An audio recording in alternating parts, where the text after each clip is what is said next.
బైబిల్లో నువ్వేం చదువుతున్నావు అని అడిగాడు. అప్పుడు అతడు అన్నాడు, నీ దేవుడైన ప్రభువును నీ పూర్ణ హృదయముతోనూ, నీ పూర్ణ మనస్సుతోనూ, నీ పూర్ణ శక్తితోనూ, నీ పూర్ణ వివేకముతోనూ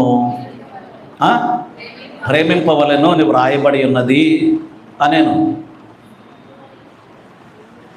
నిన్ను వలె నీ పొరుగు వారిని కూడా ప్రేమించాలని వ్రాయబడి ఉన్నది కదా.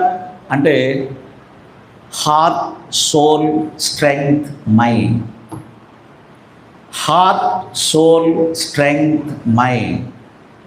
నీ పూర్ణ హృదయముతో, నీ పూర్ణ ఆత్మతో, నీ పూర్ణ శక్తితో, నీ దేవుడైన యెహోవాను ఆరాధించాలని తెలుసు కదా నీకు. నువ్వు నీ దేవుడైనటువంటి యెహోవాను పూర్ణ మనస్సుతో, అంటే కంప్లీట్గా నీ హృదయంలో దేవుణ్ణే ఉంచుకోవాలి. నీ శక్తి అంతా దేవుని పని కొరకే వాడాలి. నీ మనసంతా దేవుడితోనే నిండిపోయి ఉండాలి. ధర్మశాస్త్రం చెప్తుంది కదా అని అనగానే ఇంకా నిన్ను వలె నీ పొరుగు వారిని ప్రేమించాలని వ్రాయబడి ఉన్నది అని అనగానే అప్పుడు అందుకు ఆయన, నీవు సరిగా ఉత్తరం ఇచ్చేది అలాగూ చేయము, అప్పుడు నువ్వు జీవించేదవని చెప్పాడు. Very good. నువ్వు ఖచ్చితంగా నా ప్రశ్నకు ఆన్సర్ ఇచ్చావు.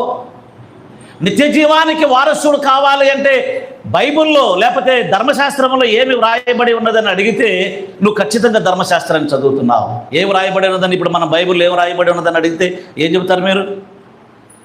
ఆరాధనకు వస్తున్నారు కదా, ప్రార్థనలు వింటున్నారు కదా, వాక్యాలు వింటున్నారు కదా. అమ్మ బైబిల్లో మత్తయి సువార్త 1వ అధ్యాయంలో ఏమి రాయబడి ఉన్నదంటే ఏం చెప్తారు మీరు?